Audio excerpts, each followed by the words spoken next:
Hi, folks. Don't touch that remote because you are locked on to the only sports talk show that really matters right here on IUP-TV, and I'm your host, Josh Hill. We've got another great show lined up for you today. We're going to begin in the National Basketball Association, examining the state of the Knicks and the Nets and looking at the biggest surprises and disappointments thus far in the season. And then one of my favorite segments personally, the rivalry rampage, Eric Kormos, Dimitri George, who is better? The Browns or the Steelers? Going to be a nice gentleman's roundtable there. And then we will talk some NHL and discuss the trade between the Blackhawks and the Panthers, as well as give the biggest surprises to this point in the season.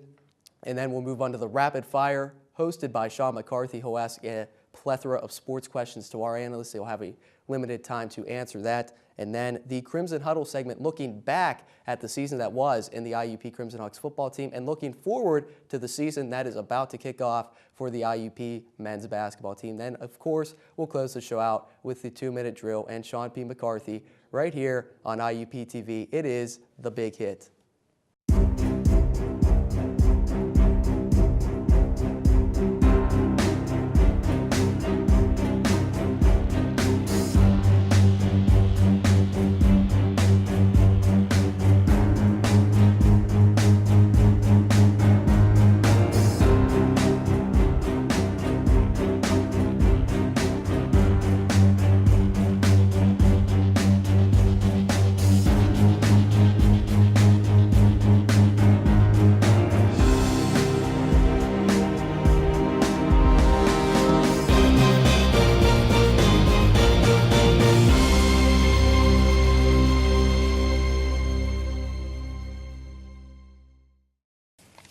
And welcome into the show. It is The Big Hit right here on IUP-TV. I'm your host, Josh Hill. We're going to begin by crashing the boards, talking about the National Basketball Association. Joining me for that on the far left, rocking the blue shirt, it's Freddie Mitchell. And in the middle, it's his Big Hit debut as Tyrell Walker joins the show. Gentlemen, let's jump right into it. Through 3 weeks of the season, the Spurs and the Pacers are both 9-1 thus far. Do you think both of these teams can sustain their dominance? Yeah, I think both teams will be able to do very well throughout this season. I think both teams will be staying top 3 of their conference, maybe top 4 of their conference, depending. I think obviously you'll see them shift a little bit as the season progresses and you play more teams in your conference as we go along. I think for the Spurs, they have a lot of experience on the floor, great leadership, great coaching, and Popovich. They should be fine throughout the whole season, throughout the regular season. Obviously, they should be a top 3 seed in the playoffs, and then we'll see what happens to them from there. As for the Spurs, they're going to face challenges as they go on through the season, I think. Definitely because as they're a younger team, they're more upcoming. Paul George, Roy Hibbert, we've seen these guys as they've been developing and getting older. Now they're getting better and competing with teams like the Heat and pushing them to the limits. And so we'll see what happens with them. But I think they should also they should be fine throughout the season, and they should make a deep run as well. Well, yeah, you look at the Spurs, and my nickname for them is Clockwork because they work like a machine. Mistakes are fairly foreign to them. They don't make a lot of mistakes, and a lot of, like you said, it's a lot in part to Greg Popovich. He's an A1 coach. He makes sure everybody's where they're supposed to be on defense, everybody where they're supposed to be, offense. People shoot when they have to, roll when they need to, and part of why they 5th in the league in field goal percentage, and that's a big reason. And it's amazing how Greg gets them going because some of the guys on the team are as old as he is. So, you like to think Duncan and Parker and Ginobili, those 3. They're ancient. They're old. Yeah, and absolutely. Duncan's, he's been in the league before I was born and been snapping on folk ever since. And you look at the Pacers, big breakthrough, since Paul George came through. And I call them the young studs because there are a lot of young talent, a lot of athleticism with him. You look at Lance Stevenson, of course, Roy Hibbert. He's a walking wall. Their defense is phenomenal. 1st in the league in blocks with 9 per game. So they can only go up from here. I think we're going to see something special happen from the Pacers this season. Definitely. Tyrell, I'm wondering if you have nicknames for every single team in basketball, but can the San Antonio Clockwork squad and the young studs of the Pacers meet in the NBA Finals? It's a good possibility. It's a strong possibility, actually, because the Spurs, they're the Spurs. Let's be honest. They're the Spurs. They're going to come through regardless. They're going to have their 55-win seasons no matter what happens because they stay healthy and they know fundamentals. And the Pacers, I mean, we're watching them. It's phenomenal. You know, people are getting dunked on.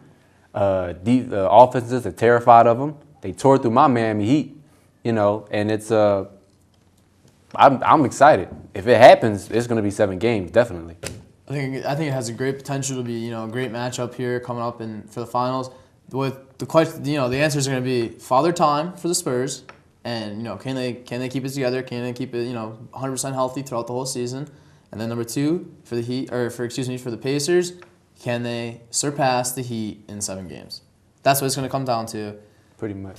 For both teams, and hopefully we do see that. I think that'd be a great matchup to see coming up in the playoffs, or the final championship. Excuse me, but that's a long time from now. Absolutely, June's a long way away. It's a very long way away. There's a lot that can happen. Definitely, these 2 teams are putting themselves in good positions for the future. Both 9-1 on the season, but a team that is not putting themselves in a good position is the New York Knicks. 3-6 on the year. Really, a lot of talent there. Things aren't going as well as they thought they were. Some players have come out and said that this team isn't even trying. There have been rumors that Rajon Rondo could be possibly sent to the Knicks via a trade. This team is quite honestly a mess. Really, things are not going well there, and being in New York, the pressure really mounting there. Can you pinpoint something specific as to why the Knicks are struggling? I don't think it's anything specific in general. I think you have a lot of players that maybe just don't want to be there anymore, that don't want to play together. I think you have maybe a coaching issue, something that he maybe doesn't have 100% control of the locker room right now. I think there's a lot of things going on wrong for the Knicks. I don't see them getting Rajon Rondo anytime soon. I don't see Boston sending him over. That's not going to happen. There's a lot of things going on. Carmelo said, last year they had the same thing where they lost a string of games like this and people were, And what he said was, this happened at the beginning of the season, though. Now people are panicking. It's not in the middle of the season. It's not towards the end of the season where you go on a little losing streak where everything will be okay. So I think, they just have to get those couple wins, get everything back on the right track, and get things moving down, the right road. Well, like you said, when they quoted teammates on saying they feel some people aren't even trying, those teammates are right, because you look at the Knicks. This is what they look like. Yeah, they're everywhere. They're everywhere, all over the place. They don't have any structure, and even though it's early in the season, it's sort of been like this for a while. It's not blaming him, but ever since Melo and all them came through, nobody's really the team doesn't have an identity. Right. And their defense, they're what? 29th, 16th in opposing field goal and opponents' points per game. That's okay, but then they're 29th in rebounding, which is awful, And then 23rd, they're supposed to be an offensive-minded team. They're 23rd in points per game, so they're really doing nothing right, honestly. They're weak on the inside. That's only going to get worse with Tyson Chandler's absence. And that's where leaders come in, because now you need somebody, Melo specifically, because he's the one that everybody pays their money for to come see. He needs to step up and get that team together on offense and defense. It's a part of him as well, because especially on offense, they're just running around. It looks like 5-on-5 pickup. Right. This isn't a team right now. They have no identity. They have no chemistry. They don't want to work together. It's just 5 guys going on the floor. I'm gonna put up a basket. Maybe it goes in. Pretty much. They're not working together. There's no team right now. It's just a bunch of people. It's a bunch of individuals who want to be all-stars and want to go out and do their own thing in New York and just have a good time. And this is not working for them, and it's not going to work until they actually start playing like a team. Absolutely. Yeah. And that's not the only team in the NBA that thinks it's all about the individual, the superstar kind of thing. But moving on, do you think the Knicks can turn it around and compete in the Eastern Conference still very early in the season? I think they could. They need to make a move. They need to make something drastic to this team needs to happen to get them back in shape. Someone needs to light a fire underneath them and say, listen, it's time to start winning ball games. They need to come back. They need to come together as a team, get their chemistry in order, figure out who's going to be their all-star, who's going to play the roles, and who's the role player is going to be. And then maybe from there they could hopefully turn things around and start making things happen. Pretty much, and it's almost a shame to say, but some people may need to go.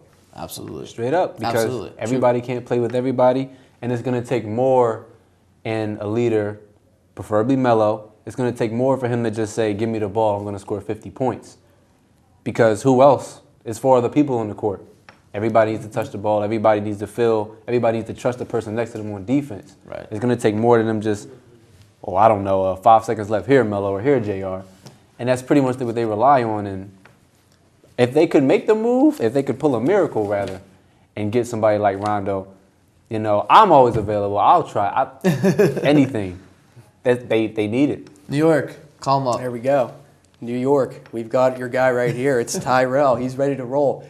But really, things might get worse in New York before they get better. If these guys aren't playing as a team, it's really going to be a long road for the Knicks this season. But let's look at another team that was very hyped going into this season. That's the Brooklyn Nets. They made a big splash in the offseason acquiring Kevin Garnett.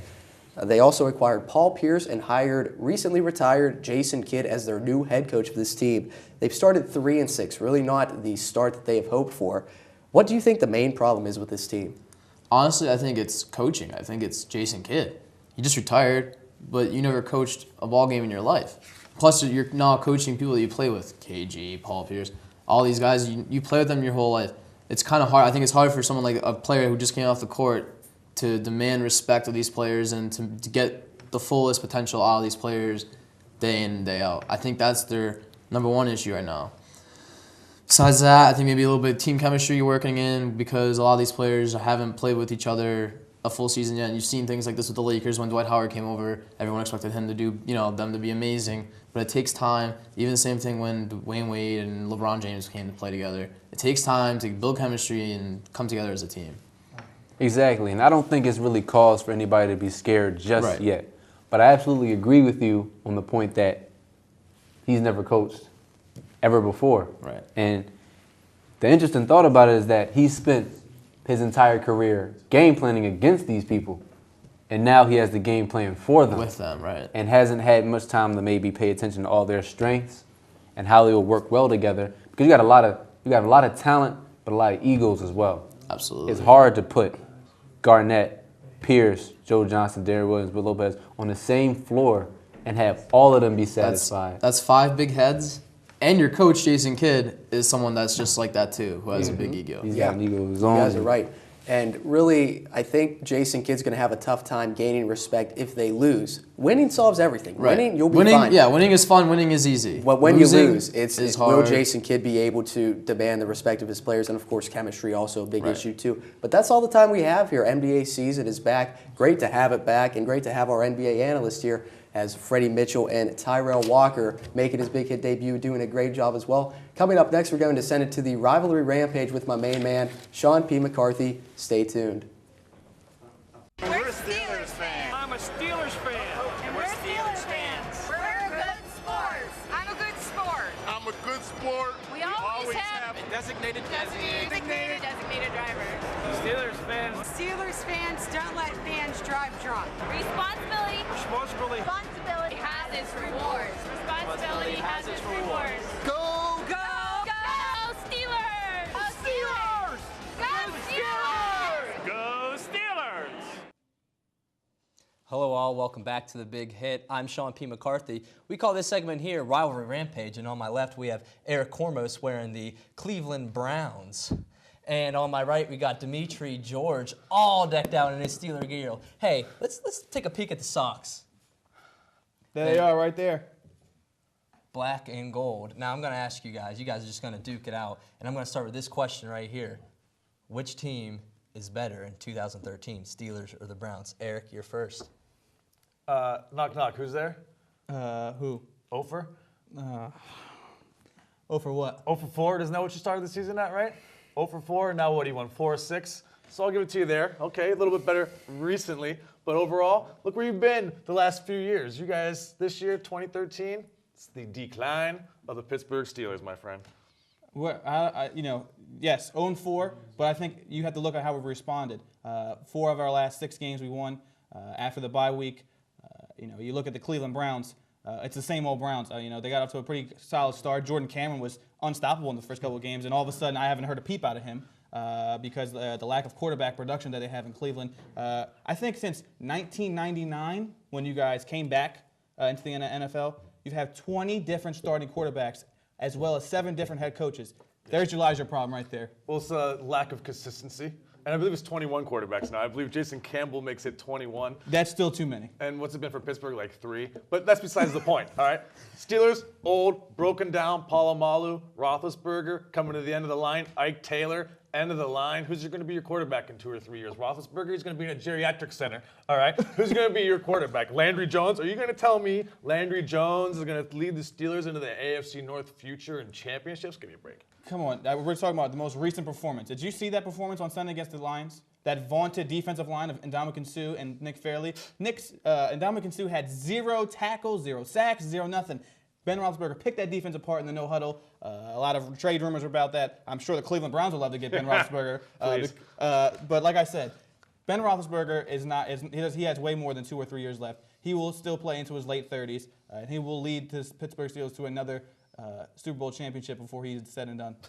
Really? Absolutely. All right, I'll tell you what. I got a better chance of being a Chinese jet pilot than the Steelers do of winning another Super Bowl with Ben Roethlisberger. At least it's not going to happen. At least Ben No way. Roethlisberger has 2 Super Bowl rings, been to 3. The Steelers overall have 6 Super Bowl championships. I know the Browns have 8 total NFL championships, but I'm sorry, I wasn't born then. I don't think you were. Nope. And I think all I care about is Super Bowls. And I think the Steelers have 6. I think the Browns have 0. And I don't even think the Browns have been to the Super Bowl. I will give that to you. I have to give that to you. There's nothing I can do.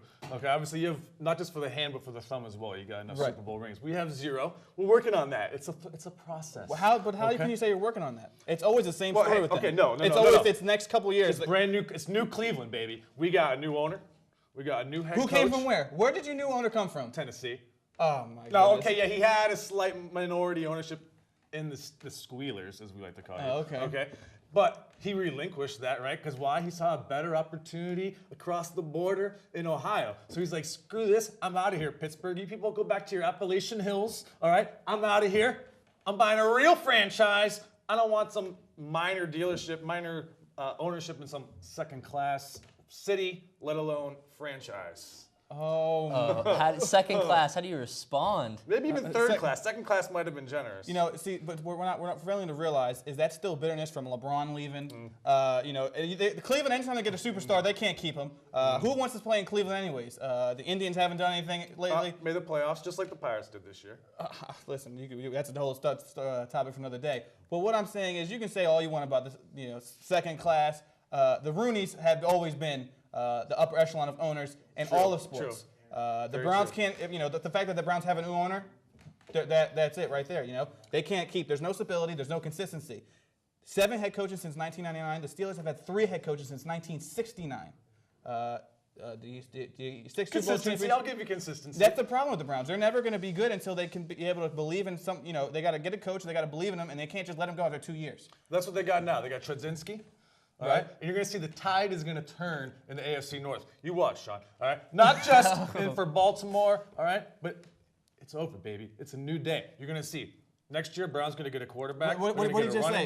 Did you ask me? What was the question? Well, this year, wasn't it? This year. It was this year. Right now, you will see. All right, the Browns, we'll change the you heard question. it here first on the big hit at IUP.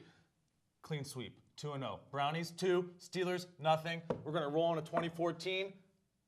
Smooth. So you think the Browns have a brighter future than the Steelers right now? No doubt. Do you think the Browns? disagree. You Get disagree? Dick LeBeau. The dude's like 85 years old. All right, he's not going to be there forever. Paul Malu, who's come your on, talent? come on. Look 2 years down the road. Do you talking about Dick LeBeau? Where's your defense coordinator come from? Where did he come from? Arizona, Oh, where did he go from before that? Pittsburgh. So basically, what you're saying, everything that sounds like from Cleveland is coming from Pittsburgh. All right, you want to talk about? You see this little pretty fancy little logo here? You know where that comes from? Not Pittsburgh. I don't think the question Cleveland. was about where's this Republic logo. Steel, Cleveland. You guys are so lame.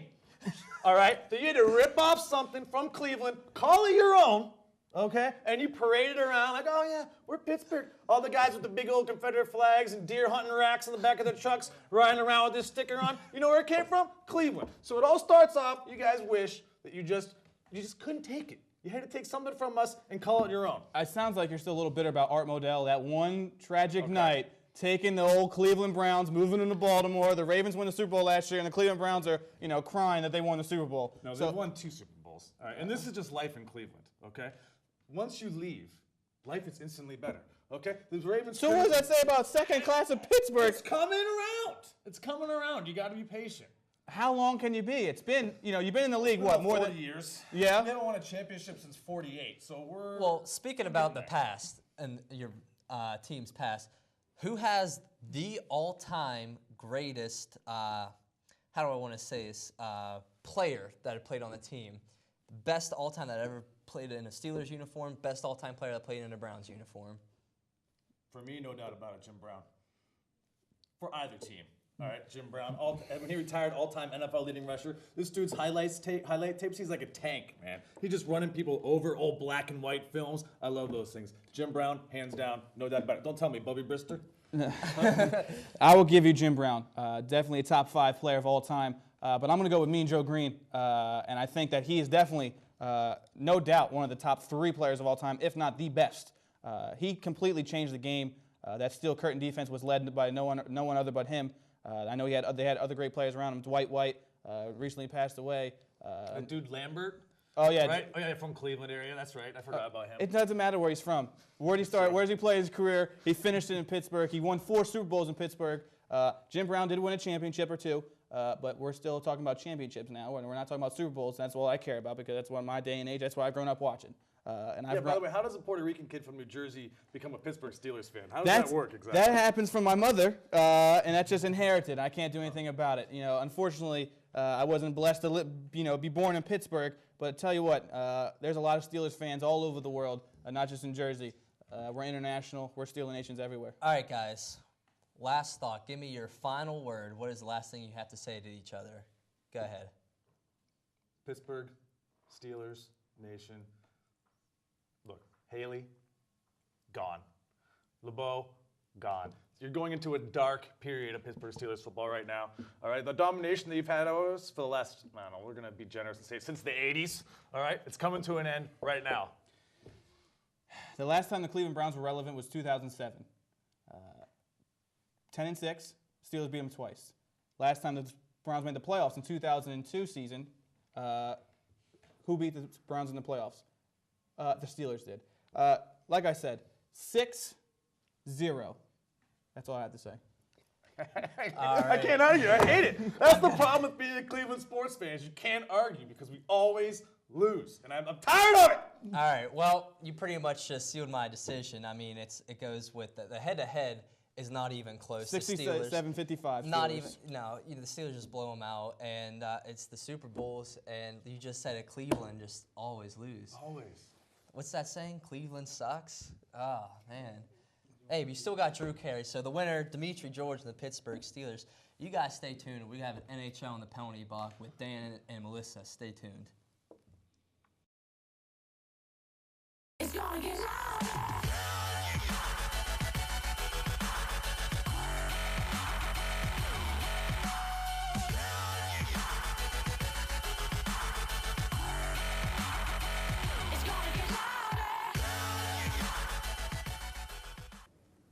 And welcome back into the Big Hit. It's time to talk some hockey with our NHL analyst inside the penalty box. On my far left, it is Dan Wallace, and in the middle, it's our Pittsburgh Penguins insider, Melissa Essing. Let's start with some suspension news in the NHL as the Maple Leafs' Nazem Kadri was suspended for 3 games due to an elbow to the head of Wild goaltender Nicholas Backstrom. Do you guys think the NHL got it right, or was it too harsh or too little? Well, I'll say this. They got the hit on Backstrom right. Yeah, that's a hit that's worth a 3-game suspension. But what they missed is the fact that he also received a match penalty later in the game for his hit on Michael Grenlund. That was another hit, another elbow to his head as well. He should be gone for at least 5 games, if not longer, for two elbows to 2 players' heads in the same game. And it's hard to imagine that you get that light of a suspension when you do that, and you also get a match penalty in the same game. Yeah, I see where you're coming from with that. I do agree, but to a certain extent, I kind of think that a 3-game suspension was enough because I've watched the play several times. I missed the elbow issue or the forearm extension, but when you look at it, you see he's focused on the puck. He's not looking behind him, noticing that he's about to do this to Backstrom. I mean, I think it was a fair call on their part. Yeah, definitely some action had to be taken in that situation. But let's move on to some trade news here in the NHL as the Florida Panthers dealt away forward Christopher Stieg to the defending Stanley Cup champions, the Chicago Blackhawks, in exchange for Jimmy Hayes and Dylan Olsen. How much do you guys think this trade's going to help Chicago? I think this is an interesting trade for Chicago because, once again, they bring back another guy that was part of their franchise before, traded him away, and then they won. Last year, as they won the Stanley Cup. This is a guy who's had good production. He's an average NHL forward, I'd say. His career high is 54 points in a single season, but he's a guy that I think is a veteran who can come in and help that Blackhawks team. I mean, they're a team that obviously in the Western Conference can make a run at another Stanley Cup championship, and this is a guy that they're going to look to give that point production on maybe the second or third line. He's obviously not going to be a top line forward with the guys they have there in Patrick Kane, Marian Hossa, and Jonathan Toews, but as a second or third line option, if they can get maybe 45 points out of him this season, I think that puts him in good shape to make another deep run in the playoffs. Yeah, I agree with that. I think that he is going to definitely be a good addition to be back with the Blackhawks, but he needs to get his momentum back. He only had, I think it was 2 goals in 18 games for the Panthers, so I'm not sure. He just needs to pick up with his momentum, and hopefully he can get that back with the Blackhawks again. Yeah, absolutely. For Stieg, a -9 on the season, really not having that great of a year. Hopefully going back to his old stomping grounds in Chicago should help him out. But let's move on to some injury news as Lightning forward Steven Stamkos went careening into the net, breaking his tibia against the Boston Bruins. He is expected to miss a good chunk of time. Are the Lightning going to be able to keep pace in the Eastern Conference without one of the top 5 players in the world? I would say yes if it wasn't as severe of an injury. This is an injury, a broken tibia, that's going to take him, at bare minimum, probably 4 months to come back from. He's a guy that has come out and said already that his goal right now in rehab is to be back in time to play in the Olympics. That's a very lofty goal at this point, being that the Olympics are about 3.5 months away in the middle of February. But without him, they lost Vinny Lecavalier to free agency this year to the Flyers. They still have the aging Marty St. Louis, to say the least. He's not the young gun that he once was. He's a guy who's slowed down a little bit. He had a great point production last year. They bring in Val Filppula this year from the Red Wings, who's been for the Lightning this year what the Red Wings always wanted him to be. He was never the player that he is now in Tampa Bay, in Detroit. They have that sort of production, and Ben Bishop has stood on his head so far for the Lightning this year, but without probably, I'd say, the second or third best player in the world, and without the best goal scorer in the world, it's going to be impossible for them to keep pace in the Eastern Conference, especially with the division that they're in. If they're in the Metro Division, a very weak Metro Division, if I say this so far this year, maybe they could keep a little bit better pace. But being in the Atlantic Division with teams like Boston, Montreal, that have a lot of firepower, there's no way that they're going to be able to keep pace. I agree completely. I think no matter what, if you lose your leading scorer, you are going to be in trouble. It's very unfortunate for him. That's a really tough injury to be dealing with. But I don't see them having much success after this, unfortunately. Yeah, it's Stamkos, 23 points on the season. Truly one of the best pure goal scorers in the entire world. Really a fantastic player. The Lightning are certainly going to miss him. But let's talk about the Pittsburgh Penguins. They've really had a hard time putting the puck in the net, with the exception of last night scoring 3 goals, one of them being an empty netter. But before that, 1 goal in their last 4 games. Really a dry spell, something you don't expect from the Penguins. What do the Penguins need to start doing to begin to find the back of the net again? Well, one of their biggest problems this year has been the fact that Evgeny Malkin hasn't been able to find the back of the net. He has 17 assists on the year, which, yeah, you expect that out of your star center. You expect that out of your playmaker. You expect that out of him. You expect that out of Crosby. But he hasn't been able to put the puck in the net, and to me, he is a better pure goal scorer than Crosby is. Crosby's a better playmaker. He's an all-around better player than Malkin is, but Malkin is a better pure goal scorer. And the fact that I believe he has 2 goals on the year right now is mind-boggling to me. I heard the stat yesterday that if he keeps the pace that he's on pace for 13 goals this entire season, which out of a guy who just got a huge contract, you can't have that. That's a guy that is a perennial all-star who's going to be a leader for Russia in the Olympics. He needs to be able to produce goals for this team. And he's only had James Neal back for a couple games, and I think having him back more will help out, but they still got to find a way. I still think they don't have as necessarily as good a chemistry as they did, because I don't think they've exactly found the right match on his other wing. They're playing UC Jokinen some. I'm not sure if it's going to be him or if it's going to be Bo Bennett, but this team's got to find a way to get Gino going. Yeah, I mean, we came off of a big, we've had so many impressive stats recently, and the problem with that is that other teams see that, and when you go to Pittsburgh, you're competing with such a good team, and you have such a drive to beat that team. It's an accomplishment when you beat a team like that. And I just think that, they last Wednesday when they were defeated by the Flyers they come to win when they come to Consol Energy Center, and that marked the first of 11 games in 18 days that they were going to be playing. And I think it's a mixture. You can't really say that it's laziness and being tired, but it's just, other teams see how good the Pittsburgh Penguins have been doing, and they have that drive. And the Penguins have just not had, they've been sloppy in each of their games recently, except for last night. It was a rough first period for them, but they came back, they were able to find that drive, but they just need to put that and push it forward in each of their games from here on out. They can't just keep on this lazy path that they've had, because every other team has that drive to beat them right now. Absolutely, great points. Every team's going to come to play against the Pittsburgh Penguins. They're going to bring their A game. One of the things, as you mentioned, Dan, for Evgeny Malkin to get going, he needs to shoot the puck. Evgeny Malkin is passing the puck far too much. You cannot score if you don't shoot. Wayne Gretzky, 100% of the shots that you don't take don't go in, or something like that. I botched it terribly. But regardless, let's move on. We're about a quarter of the way through the season. The standings are finally starting to filter out. Best teams are starting to rise to the top. Pretenders are starting to go to the bottom. What is your biggest surprise in the Eastern Conference thus far? Even though they've lost Steven Stamkos now, it's got to be the Tampa Bay Lightning. This is a team that had the 3rd overall pick in the draft last year, got Jonathan Drouin with that, sent him back to the CHL to play one more year. But this is a team that, even though they finished at the bottom, lost Vinny Lecavalier as well, they're a team that's right now sitting at the top of the Eastern Conference. The problem is, as we hit on before, is they no longer have Steven Stamkos for an extended period of time, and that's going to cause them to drop drastically in the standings. But being that he was there for the first quarter of the season, the biggest surprise in the Eastern Conference has to be the Lightning. I can definitely agree with that. I think the Lightning too, but also for me, the Capitals. I know that they had a rough season last year until Ovechkin was able to kick it in gear for them.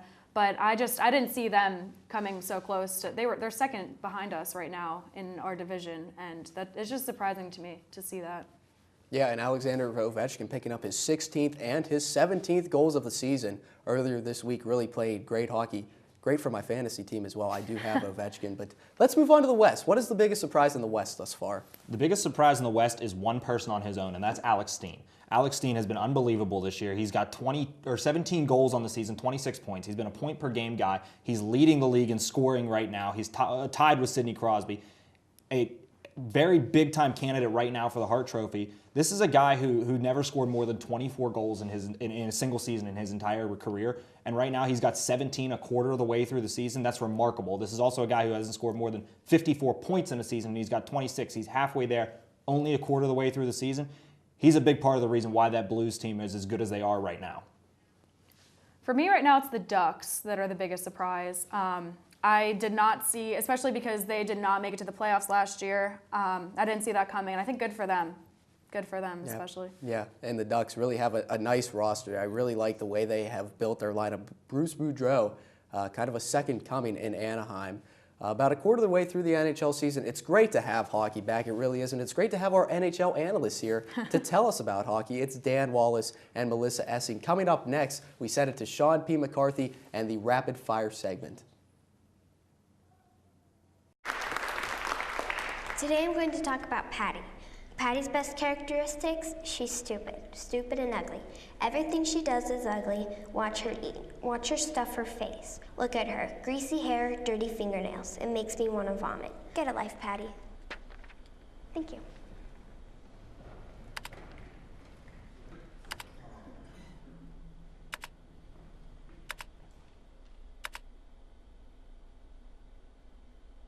Listen, all I'm saying is LeBron James is better than Michael Jordan.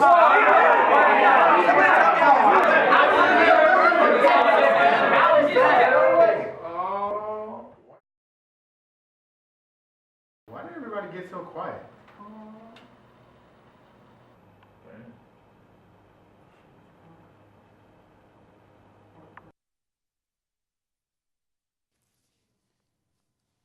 Hello all, welcome back to The Big Hit. I'm Sean P. McCarthy, and I'm here with two of my favorites here. We got Mark McKenna on my left and Connor Joyce on my right. And we call this segment right here rapid fire. And how this works is, guys, you're going to have 30 seconds to answer each question. At the end of each 30 seconds, you'll hear this sound, which means your time is up. So let's get started. First question. Broncos beat the undefeated Chiefs on Sunday night. Now, who is really the best team in the AFC? Mark? I think it has to be the Denver Broncos coming off that huge win against the undefeated Chiefs up till that point. They won the game 27-17 against one of the top defenses in the league in the Kansas City Chiefs. It's impressive that they were able to score that many points. It's all up to Peyton Manning in the end. He's going to take this team deep into the playoffs, most likely the Super Bowl in my opinion, and it's going to be something to watch deep into the playoffs. All right, thank you. Connor, what's your response? You know what, Mark? I absolutely agree with you. The Denver Broncos this year are playing unbelievable. With this huge win over the 9-0 Kansas City Chiefs proves what they are capable of doing offensively. 455.5 yards per game. They're averaging 350.4 passing yards per game. And not to mention, they have a plus score ratio of 143 in the NFL, which leads the NFL, which is very, very impressive for the Denver Broncos this season. That's why they're #1 in the AFC. All right, very good answers. Now, at the quarter mark of the NHL season, who is the favorite to win the Hart Memorial Trophy? Mark? I think it's a battle between three big players. Right now, Alexander Steen's playing out of his mind. Sidney Crosby is always a good pick, and Alexander Ovechkin is showing up this year. But in the end, I'm going to take Sidney Crosby. I feel that Alexander Steen is not going to be able to play this way throughout the entire year, even though he's having a great year thus far. Alexander Ovechkin is still an iffy player. We don't know if we can get a complete season from him like we used to back in 07 and 08. And Sidney Crosby seems to be healthy this year. Time's up, Connor. Well, to agree with you in somewhat, Alexander Steen is the guy who I like to win the trophy. He's played in 19 games, and in those 19 games, he has 17 goals, first in the NHL. He has 9 assists. Think about that, how many points he's getting per game. He has gotten more points in these 19 games than in there have been games. He's gotten 26 points in 19 games, which is very impressive, and I like to see him continue that pace for the rest of the season. All right. And in the Champions Classics, we saw 3 very talented freshmen take the court. Andrew Wiggins from Kansas, Julius Randle from Kentucky, and Jabari Parker from Duke. If you're an NBA GM, who would you take first in the draft? That's a great question. All 3 of these freshmen are amazing. I'd go with Julius Randle out of Kentucky. He currently has 20.5 points per game, and he's averaging 14.3 rebounds a game. He's a rebound machine for them, and I think that's a sign that he's NBA ready, more NBA ready than the other 2, in my opinion. Well, actually, I disagree with you, and I like Jabari Parker. He is playing awesome. He is such a versatile player. He has a 59.3 field goal percentage, 66.7 three-point field goal percentage, which is awesome. He has 91 points in 4 games, 22.8 average, and 35 rebounds. He is so versatile on offense, defense, and he is a great player for that Duke, even though they are struggling a little bit early this season. All right, very good answers. We saw 4 of the top teams in the country play in the Champions Classic last week: Duke, Kentucky, Kansas, and Michigan State. Who is truly the best team in college basketball, guys? Ooh, this is a rough question. I'm going to have to go with Michigan State, though. They recently beat Kentucky, and they're led by Adrian Payne and Keith Appling, both young stars. Keith Appling's averaging 62% from beyond the arc, outstanding player, and Adrian Payne, with his senior leadership down at Ford for them, they could go a long way this year. Yeah, I agree with you. Michigan State is playing unbelievable. To beat Kentucky early in the season is huge. To have guys like Adrian Payne, Gary Harris, and Keith Appling is huge. These guys are averaging over 11 points per game, and that's really going to take these guys deep into the season. Very talented young players indeed. And we still have 4 undefeated teams right now in college football: Alabama, Baylor, Florida State, and, of course, Ohio State. Who is the best team in the country in college football? In my opinion, you have to go with Alabama. Defense wins championships, boys, and they have the best defense. I mean, they've had the best defense for about the past 4 years, and Nick Saban is a great coach. I think that they're the best team in the league.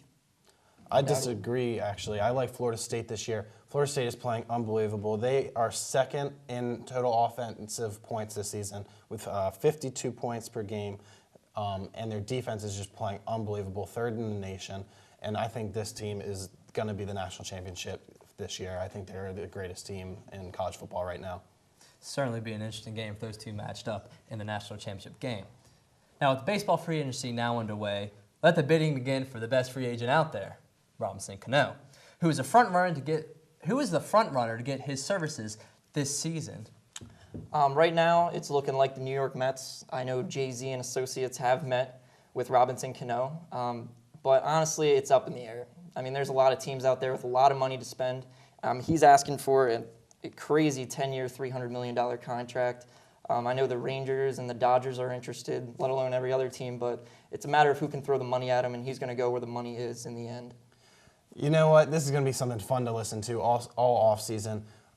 Robinson Cano is obviously the greatest player on the market right now. Teams want him. I think the biggest team that wants him is the Detroit Tigers, but I don't think they're going to get rid of Prince Fielder, get rid of some of these guys to make room for their cap space. They have Miguel Cabrera, who needs a contract extension coming up. But I think Robinson Cano will end up signing back with the Yankees come January because teams are not going to pay what he wants. There it is. Well, that's all the time we have right now for Rapid Fire. Stay tuned. I'm sending it back to Josh Hill.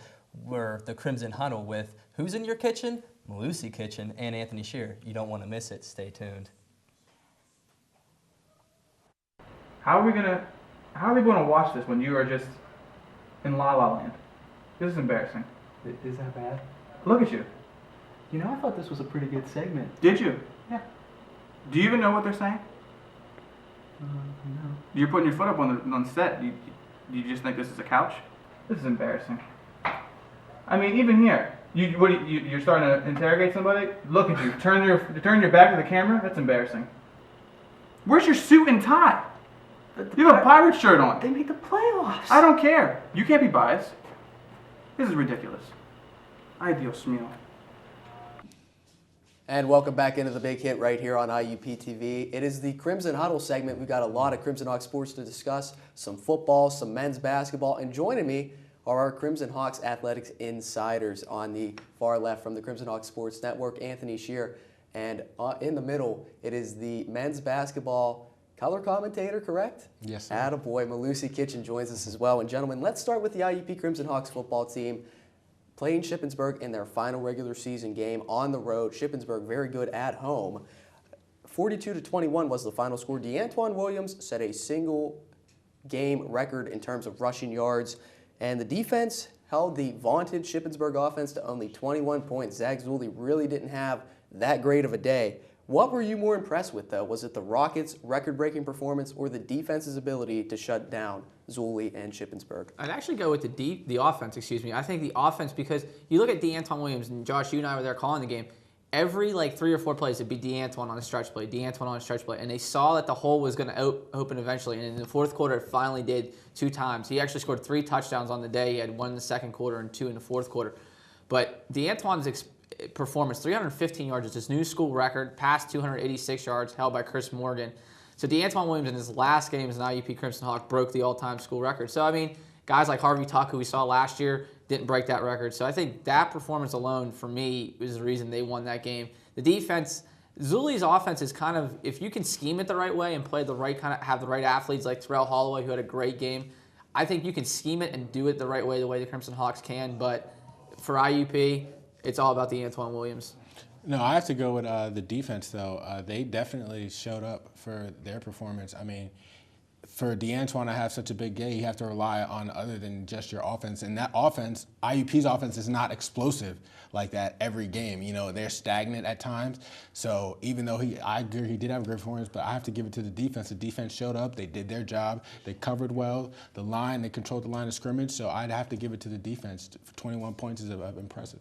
Yeah, and you obviously have to give it up for the offensive line, too. DeAntoine Williams was breaking off about 5 or 6 yards a pop. There were so many times where he was really close to breaking it into the secondary and getting a large run. He had a few of them, but you think there could have been a lot more, and the defense really did do a great job as well. But the season is over for the Crimson Hawks, 9-2 on the season, 5-2 in the PSAC West. Just give me some of your main highlights from the season that was. Well, my main highlight actually was we just talked about was the Antoine Williams. I mean, when you break a school record, that's a pretty big highlight. I mean, this team this year kind of sluggishly out the gate. Their competition wasn't that great when you played Cheney, Seton Hill, Millersville, 3 out of your first 5 games.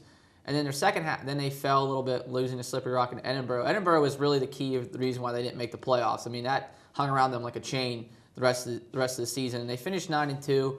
And I think it's a good 9-2, but this team was expected to do a lot of great things, win national championship, maybe at least compete for the national championship, and not even make the playoffs. To me, is a very big disappointment, especially the way they played the last 4 weeks of the season. Because Josh, you and I called all those games. That team we saw the last 4 weeks is the team I thought we'd see all year. And up until the the Mercyhurst game, I thought that they played piss poor. And until they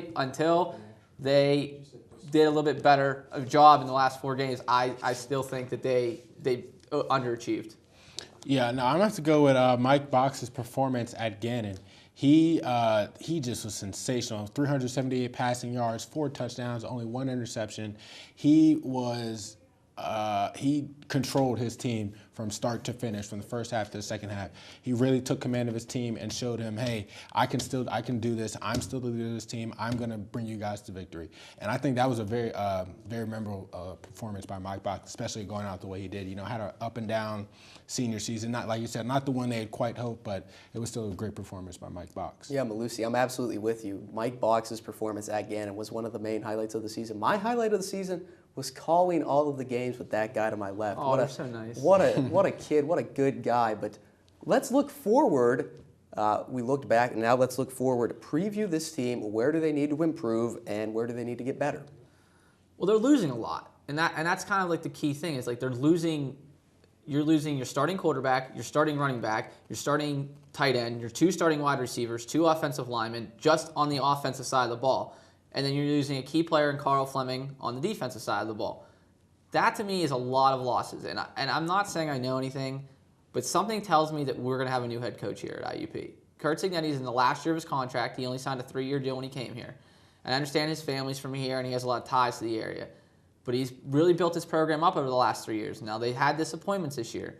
But I still think if the right D1 job comes along, and I think it will, I think Coach Cignetti could be out of here. I'm not saying that that's a guarantee, but a part of me feels like he's done his time here. And I feel like unless they up his salary, he could leave and go get a better job in a D1 school. I think they need to improve on offense. I think their defense has always been good, you know, with stretches here and there this past season where they've given up a lot of points. But their offense especially have been known to be stagnant and slow and just lethargic. They look a mess, you know. And Mike Box, you've called the games with Josh Hill over here.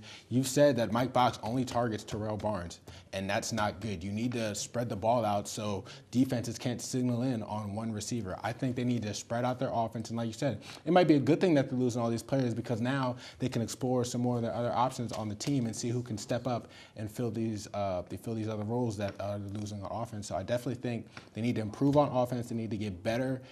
Whoever the quarterback is needs to get better at spreading the ball around more efficiently so that the team can prosper more on offense. And if Kurt Cignnetti is the head coach here next year, which I hope he does because I think he's a great coach, I think you also have to look at is what transfers are they going to bring into this program. Every year we've seen transfers come in. All the guys we've talked about, Mike Box, DeAntoine Williams, Terrell Barnes, Carl Fleming, all guys who transferred in. They weren't homegrown talent.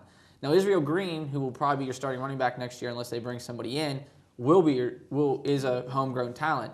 But to me, it's the transfers. I think that having a transfer quarterback, Steve Franco came in this year. He's a redshirt freshman from Akron. Him and Logan Weaver will battle for the #1 quarterback job going into next year. To me, it's about finding weapons. There's not a lot of weapons on the outside. Sean McVay will be back as a wide receiver. But that really is it of a guy who played a lot of downs this year. Other than that, there's not a lot of guys out there that really, weapons-wise, for someone like Franco or Weaver to really rely on other than Green.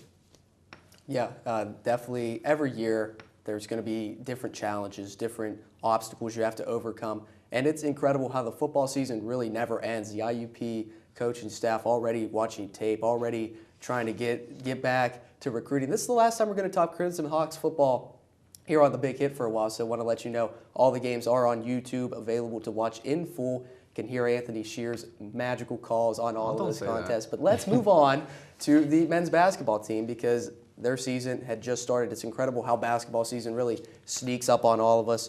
They played West Virginia, Wesleyan, and Notre Dame College in Ohio, won each of those games by 17 points. What stood out for the Crimson Hawks in those two games? I think for me it was Matisse Keita. I mean, he's scoring a lot of points for this team right now, and he's kind of taking over the #1 guy role from Scooter Rankin last year. I mean, Matisse came in as a transfer from Gonzaga, who really was kind of a second option behind Scooter. And then when Scooter was out last year being sick, he kind of had to step into that #1 role with Anthony Wells and a couple of other guys. But now it's kind of Matisse's team with Marcel, with a couple of other guys, Devontae Chance being another. But I really think if Matisse Keita can keep playing the way he's playing, he's the main go-to guy, and they will still continue to win. Absolutely. Matisse is their leader. He is he's their leader for this team. You know, him and Marcel Subriel are definitely going to be the main leaders, the main points, for this team. Matisse is on a high right now, scoring 30 points in the West Virginia game. And in his last game, he had 25 points. I mean, he's just sensational right now with the way he's playing, the way he's leading his team. And Marcel Subriel obviously has experience from last year. He's playing a lot better. He's a senior leadership for this team. So those two guys are the key pieces for the IUP Crimson Hawks basketball team this season. I'm going to be interested to see how this team plays when they get into conference play. And I know that you're going to have the call on Wednesday when they open up with UPJ. And that's where it's going to be really important to me is they're adding a lot. They added a couple new teams, UPJ being one of them, to this conference. It's one of the biggest conferences in Division II in all of college basketball, really.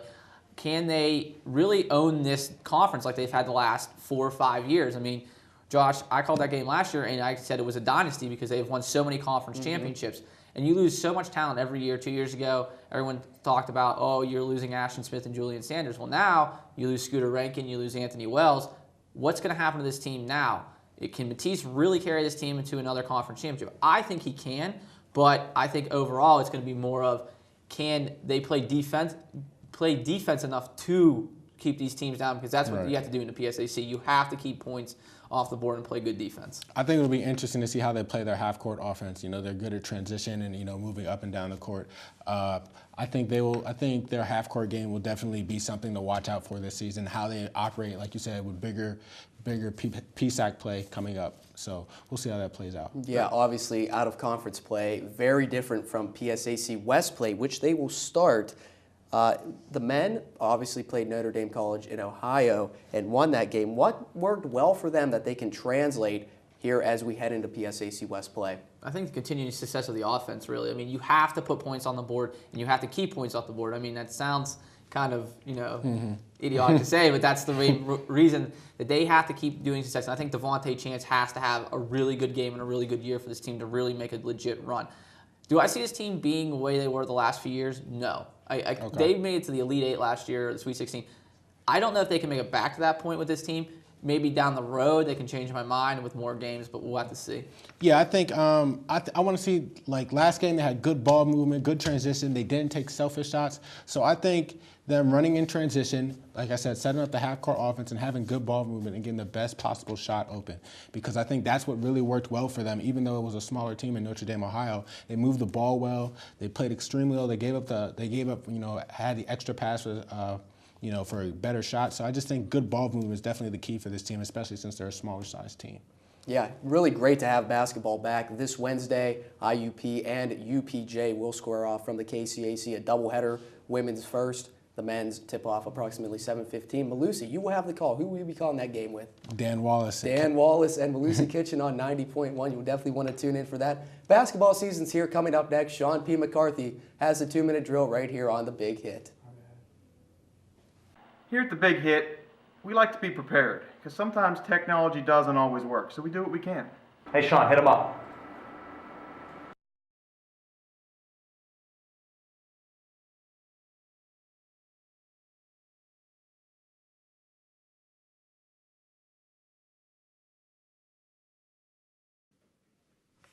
This just in, Tim Tebow just got inducted to the Hall of Fame. That's not right. Maybe we need to prepare just a little more. Hello, world, and welcome back to The Big Hit. This is a 2-minute drill, and I am Sean P. McCarthy. David Beckham has reached out to LeBron James regarding a partnership. That partnership includes both LeBron and David being part owners of an MLS team in Miami. Beckham has had a growing interest in the Miami metropolitan area and would like the city to have its own soccer team. Now, James already owns a small portion of the Premier League club, Liverpool FC, so this would not be LeBron's first ownership of a football club. The real interesting part is that LeBron is a free agent at the end of the season, and if he agrees to be a part owner of an MLS club in Miami, perhaps it's a sign that he will keep his talents in South Beach. And who knows, maybe he might suit up and play one game for the soccer club.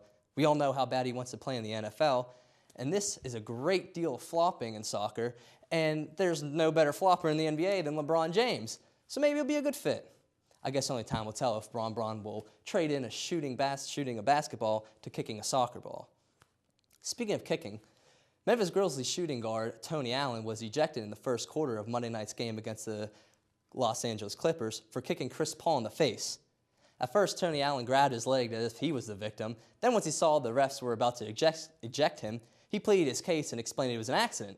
I don't know how kicking someone in the face becomes an accident, but Allen has already been given the nickname Karate Kid.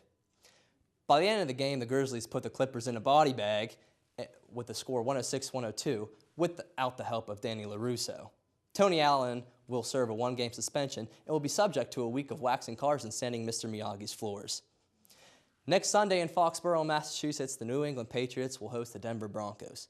More importantly, Peyton Manning will take on Tom Brady for the 14th time. This comes after a Patriot loss on a very controversial call on the last play of the game against the Panthers. A defensive holding probably should have been called in the end zone, but instead the flag was picked up and the Patriots were robbed. Peyton Manning was also robbed on Sunday. Literally. Peyton Manning recently had bought 21 Papa John pizza restaurant locations, and while the Broncos were playing the Chiefs, one of the restaurants he owns in the Denver area was robbed. Papa John should change their slogan to better ingredients, better pizza. Bad locks on the door. But when Brady and Manning match up, Brady has come out victorious 9 times, while only losing 4. This also includes Brady being 2-1 against Manning in the playoffs. In their careers, Peyton has thrown 85 more receptions than Tom. But Manning has 2 more MVPs than Brady with 4 and has passed for over 15,700 more yards than Brady. Keep in mind that Manning has played 3 more full seasons than Brady as well. When you add up all the stats and average them out, nearly every category is equal. The similarities between the 2 future Hall of Famers is what makes them so competitive with each other, which always makes for an entertaining game to watch. On Sunday Night Football in Gillette Stadium, we may not see for sure which quarterback is better, but we will see which team is better in 2013. Now it's time for me to give out the Churlish Person of the Week award. This week's Churlish Person goes to Indianapolis Colts linebacker Eric Walden for ripping off Delaney Walker's helmet, then proceeding to headbutt him. Walden was still wearing his helmet when he threw the headbutt, and now he's been suspended. Eric Walden, you can't go around headbutting people. You're churlish. That's all the time we have here at The Big Hit. For Director Danielle Eberly, producers Dan Wallace, Dimitri George, I'm Sean P. McCarthy. Don't be churlish. Keep it fresh.